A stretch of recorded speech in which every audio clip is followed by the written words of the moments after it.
अन्न नागरी पुरवठा व ग्राहक संरक्षण विभागाच्या राज्य दक्षता पथकाने 2 दिवस गुप्त पाळत ठेवून गुजरात धुळे महामार्गावर अवैधरित्या गॅस व डिझेल चोरी करणाऱ्या टोळीवर धडक कारवाई केली।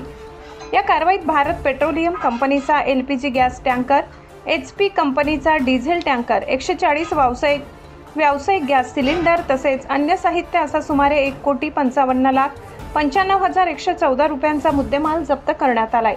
या प्रकरणी 3 आरोपींना रंगेहात पकडण्यात आले।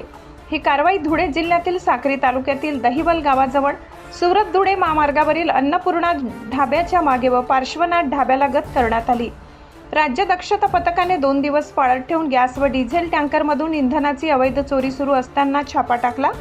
कारवाई दरम्यान गुजरातहून जळगावकडे जाणारा GJ06AZ 4430 क्रमांकाचा LPG गॅस टँकर, त्यातील 17.42 metric ton LPG gas, GJ12BZ 7999 क्रमांकाचा डिझेल टँकर, त्यातील 35 किलोलीटर डिझेल तसेच बोलेरो पिकअप, छोटा ट्रक, 130 व्यावसायिक गॅस सिलेंडर, गॅस भरण्याचे साहित्य, वजन काटे आणि ड्रममधील डिझेल साठा जप्त करण्यात आलाय।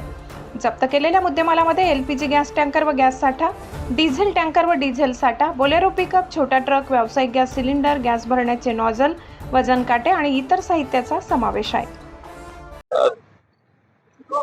राज्यस्तरीय दक्षता पथकाचे प्रमुख श्री चंद्रकांत डांगे साहेब यांना मिळालेल्या माहितीनुसार आम्ही राज्यस्तरीय दक्षता पथकाची टीम धुळे जिल्ह्यामधील साक्री तालुक्यातील दहिवल गावामध्ये आले होते। हॉटेल अन्नपूर्णाच्या पाठीमागे डिझेल आणि गॅस टँकर मधून अवैधरित्या चोरी करताना आम्ही पकडलेला आहे। त्याच्यामध्ये साधारणतः आम्हाला 132 सिलेंडर सापडलेले आहेत आणि काही ड्रम्स आम्ही जप्त केलेले आहेत। टोटल 4 वाहनं जप्त केलेले आहेत आणि सदर मुद्देमाल हा 1,50,00,000च्या आसपास आहे आणि पोलीस स्टेशन मध्ये साक्री पोलीस स्टेशन येथे पुढील गुन्हा आणि तपास सुरू आहे। त्याच्यामध्ये 3 आरोपी आम्ही ताब्यात घेतलेले आहेत।